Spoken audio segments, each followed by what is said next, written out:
La aproximación del cometa Elenin ha sido relacionada con toda clase de mitos catastrofistas, a partir de que hubo quien pronosticó el terremoto de Japón por la alineación del cometa Elenin con la Tierra y el Sol. El día 8 de marzo del 2011, la usuaria de YouTube, 9Nania, publicó este video en el que comenta que el 27 de febrero del 2010, el cometa Elenin, la Tierra y el Sol se alinearon. I really want to show you something I think is very important here. This is February 27th, 2010. This is the date that astrophysicist Michio Kaku told us that the Earth's axis shifted, which caused the Chile earthquake.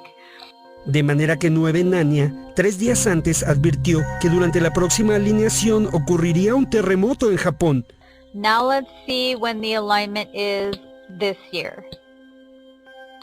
Could be March 11th through the 15th, I'm thinking. So I would recommend that if you're living in a fault zone area, take a vacation before March 11th.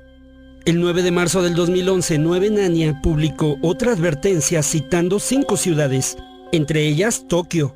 Here's the tectonic plates. He said Tokyo, San Francisco, Los Angeles, Mexico City, and Tehran. They're all on the edges of the tectonic plates. Y el 11 de marzo ocurrió el terrible sismo de 8.9 grados Richter que desató un tremendo tsunami. ¿Acaso fue una coincidencia? ¿O efectivamente estas alineaciones tienen influencia en la Tierra? Observe con atención. En el simulador de la NASA se visualiza cuándo acontecerá la próxima alineación del Sol, la Tierra y el cometa Elenin. Será el 27 de septiembre del 2011. Faltan 100 días para saber qué ocurrirá en esta fecha. A partir de la predicción del terremoto de Japón, en la internet se desataron toda clase de profecías del cometa Elenin. A la mayoría de ellas no les encontramos mayor fundamento. Lo que se conoce científicamente es que se trata de un nuevo cometa. Su máximo acercamiento al Sol será el 10 de septiembre del 2011, a 72 millones de kilómetros. A partir de esta fecha, por la actividad solar, el cometa podría crecer y tornarse muy espectacular. Para entonces podría ser visible con binoculares y mejor aún con telescopios. You've given me a few minutes just to talk to all of you in our NASA family about emergency preparedness.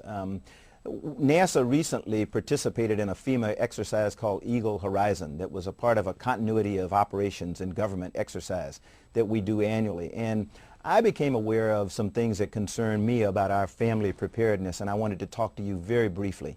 You know, we in NASA, we're an incredibly unique organization. We're the only agency in the federal government that's responsible for the safety and well-being of people not only here on Earth, but off this planet.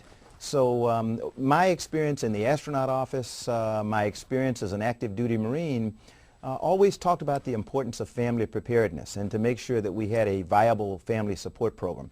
And I have concerns that ours right now is not as good as it ought to be. So what I'm asking all of you in the NASA family, whether you're out on the West Coast, here on the East Coast, along the Gulf Coast, up on the Great Lakes, think about the natural disasters that could occur in your area. Think about attacks that could come like 9/11 from outside forces, and talk to your family about your work and what they need to do to prepare for the unforeseen. Develop a family preparedness plan in your house. Have an emergency supply kit available. Most people who live along the Gulf Coast always have an emergency kit for hurricanes. I'm not sure whether people out on the West Coast think about earthquakes and the like, but have an emergency supply kit at your home.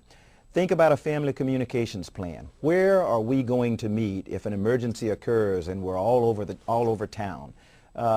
What are we going to do? Are we going to call each other on the cell phone? Just think about those things. If you have pets, think about a pet preparedness plan. How are you going to make sure that they're taken care of when you're spread all over the place? And then if you have family members who have special needs preparedness. The most important asset for us to successfully complete our mission is that our people, our families mainly, are taken care of so that we can come to work and feel good that if an emergency arises, our families are going to be taken care of. So I would ask you again, sit with your families, think about what you would do in an emergency situation. I hope that you'll embrace and support the Family Preparedness Program as we all get better prepared to deal with these emergencies. Know your stuff. Know what it is that you're going to do. Know what it is that you want your family to do if an emergency arises. But most of all, be prepared.